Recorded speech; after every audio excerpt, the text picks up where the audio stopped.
How's it going, guys? My name is Mittens, and today I've got a video for you that I've been wanting to do for quite some time, and it's going to be on MMOs as a whole, as a genre if you will, or as a subsection of RPGs or games.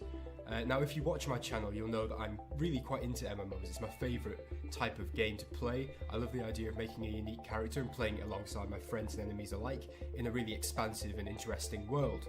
I love the sense of progression you get as well, and the fact that you can really invest some time into it. But this video is going to be about a common problem that I've noticed, which seems to exist across all MMOs and just pervades the mentality of both the developers and the players of MMORPGs and MMO games in general. Now this problem could essentially be summed up as expectation, overhyping things, a need for perfection.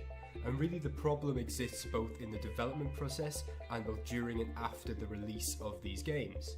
Now if you think about why MMOs have such high expectations, why they're so hyped compared to other genres of games, well it's really down to three key reasons.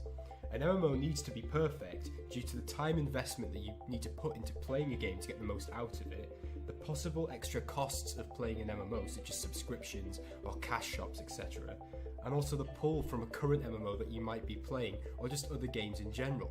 MMOs are a massive time sink compared to other games. Any single player game, regardless of genre, from Dark Souls to Resident Evil to Wolfenstein, these games can be picked up and played at any point in time, and it doesn't matter if they're perfect, because really, the investment required to get at least some enjoyment out of the game is minimal. Resident Evil 7, for example, whilst an excellent game in my opinion, has a campaign that can be completed in maybe 6 to 8 hours, depending on how quick you are.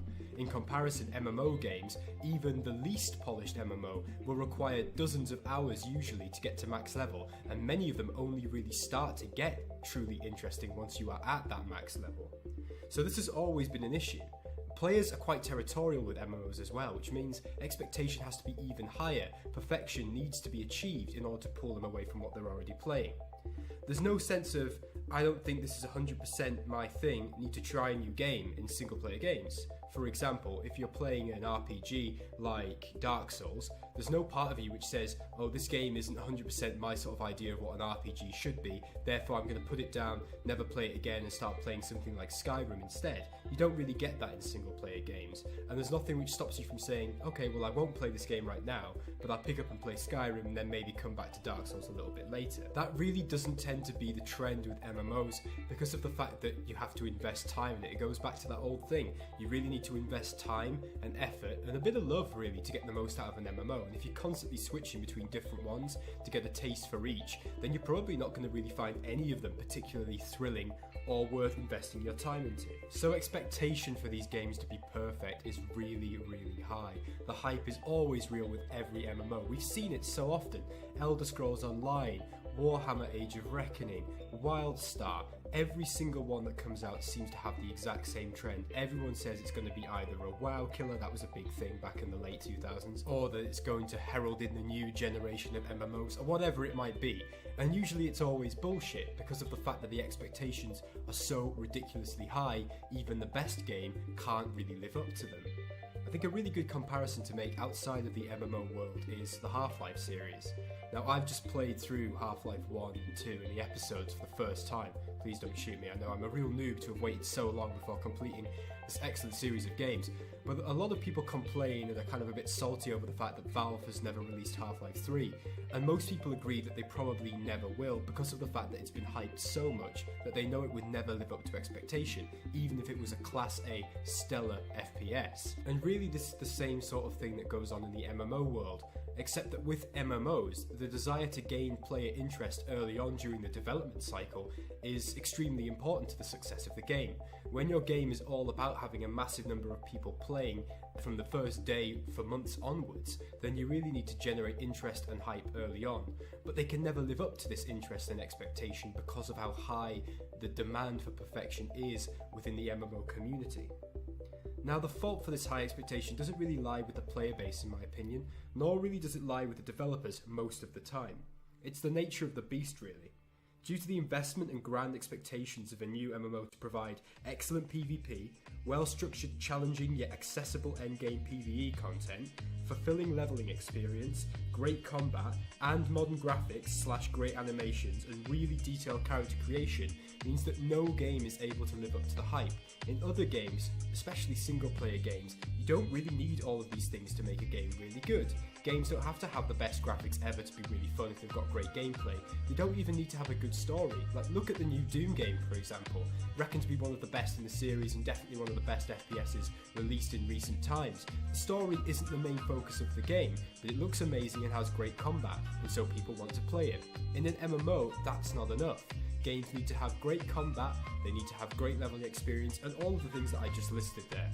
Developers can't be expected to get everything 100% right, especially in an MMO where the expectation and the hype is so great for a game to surpass the giant titles that it's standing on the shoulders of, such as World of Warcraft. But even World of Warcraft wasn't perfect upon its release, but it capitalised on a relatively sparse market. New MMOs have not only got to contend with WoW's domination, but show that they can beat it in all these fields that I've described as well as that. I really think that this explains why we've had a drop-off in large companies trying to produce MMOs in recent years. If you remember in the 2000s, there were a lot of titles which came out, such as Warhammer Age of Reckoning and Age of Conan as well, which were trying to contend with WoW's dominance at the time.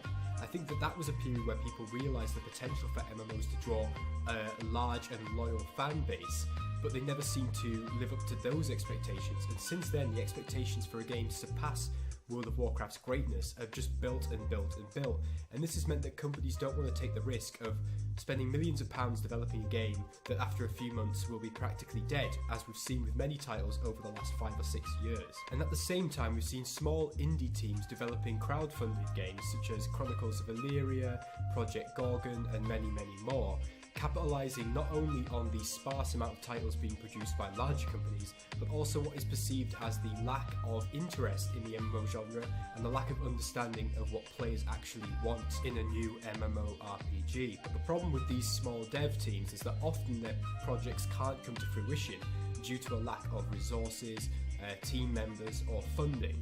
And at the same time, they have to compete with larger titles which are already successful, such as Guild Wars 2 or World of Warcraft, of course, with much less to go on and a very disadvantageous start. And to be honest, from my own perspective, these reasons have always led me to be sceptical of the ability and the potential of these smaller indie developed MMOs to draw in vast numbers of players, and particularly to draw players away from the major MMOs, which is where they really need to get their player base.